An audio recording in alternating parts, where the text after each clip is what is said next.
All right, so today we're going deep on the Muqaddimah. Have you heard of this one? Oh, yeah, it's a classic, a real foundational text, you could say. Yeah, it's like this 14th century guide to understanding history, written by this, well, pretty remarkable Mediterranean scholar, Ibn Khaldun. I think what's really going to grab you about Ibn Khaldun is his background. Oh, for sure. Super interesting. So picture this. Yemeni roots, but he grows up in Andalusia. Talk about a melting pot of cultures. Exactly. And he's immersed in, get this, Jewish, Christian, and Muslim traditions. Wow. That's a pretty unique perspective. Oh, absolutely. He absorbs Greek science, Arabic poetry, and he travels all over, even holds some pretty important government positions. You can see how all that would shape his view of history. Totally. Those real-world experiences, they became the core of his insights. And that's why we're diving into the Muqaddimah. We want to get at how Ibn Khaldun approached historical accuracy. Yeah, how did he, centuries ago, try to figure out what was actually true about the past? Right, because he was writing this in the 14th century. So to figure that out, we'll be using excerpts from a translated and abridged version. Makes it a bit easier for us, right? Definitely. Okay, so first things first. How did Ibn Khaldun view the historians who came before him? Yeah, what did he think of their work?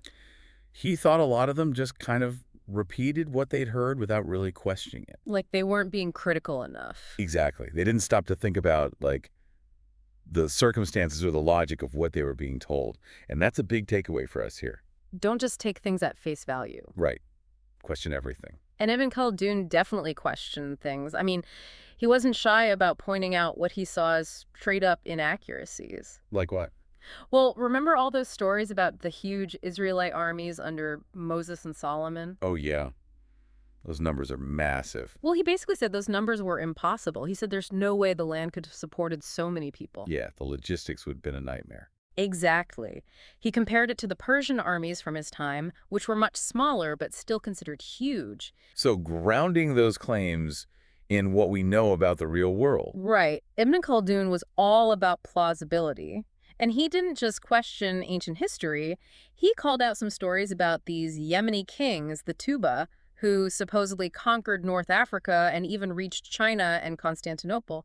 He called them silly statements. He wasn't holding back. Nope, and for good reason. I mean, think about it. The distances involved are insane, and there's zero evidence to back it up. So again, he's emphasizing geography, logistics, and plausibility. He even questioned interpretations of religious texts. Oh, yeah, that's a good one. What was it, the story about the city of Iram? Yeah, the Quran mentions Iran and this city with huge pillars, right? But instead of some mythical lost city, Ibn Khaldun said maybe those pillars were just tent poles. Much simpler explanation. And it makes a lot more sense when you think about it. So even when it came to religious texts, he was willing to challenge traditional interpretations if they didn't seem logical. So he was super skeptical, but it wasn't just random skepticism. What were his main criteria for evaluating these historical accounts? Well, he always came back to what he called known fundamental facts, customs, and the nature of civilization itself. Basically, how societies and humans tend to behave. He believed there were patterns there. So understanding those patterns could help you figure out what was likely true in the past. Exactly. He believed the past and the future, they're not so different in terms of how humans operate. Okay, so that's a super interesting way to look at history. But did he only apply this to ancient stuff, or did he look at more recent events with the same lens? Oh, he definitely applied it to more recent events, too. One example is this popular story about Caliph al-Rashid's sister, al-Abbasa, and Jafar, who was a powerful official from the Barmecide family. Oh, yeah, that's a pretty wild story. Right. It's pretty scandalous. But Ibn Khaldun said, hold on, let's think about this. Given al-Abbasa's status and her religious devotion, and knowing al-Rashid's character, he argued that the story was just highly unlikely. So understanding human motivations and political realities can help us evaluate historical narratives. Yeah, it's not just about the story itself, it's about the context. Okay, so big picture here. What was Ibn Khaldun's overall approach? What can we learn from him? He was all about comparing historical accounts with what we know about how the world actually works. He emphasized understanding those fundamental realities. So don't just blindly accept a narrative, right? Yeah. Think about it. Does it make sense? Does it fit with what we know about human behavior and how societies function? And he wasn't afraid to challenge accepted wisdom, even religious interpretations. Exactly. He was a jurist, someone trained in Islamic law. So he understood the importance of the chain of transmission for verifying religious traditions, basically, making sure you could trace a saying back to a reliable source. But he also realized that for historical events, something more was needed. Absolutely. He made a distinction between what he called event, kabar, and tradition, hadith. For tradition, the chain of transmission was key. But for a historical event, it had to align with the general conditions, with how things actually worked in the world. He called this external evidence. So even if a story has a good chain of transmission, if it doesn't make sense based on what we know about the world, it might not be true. Exactly.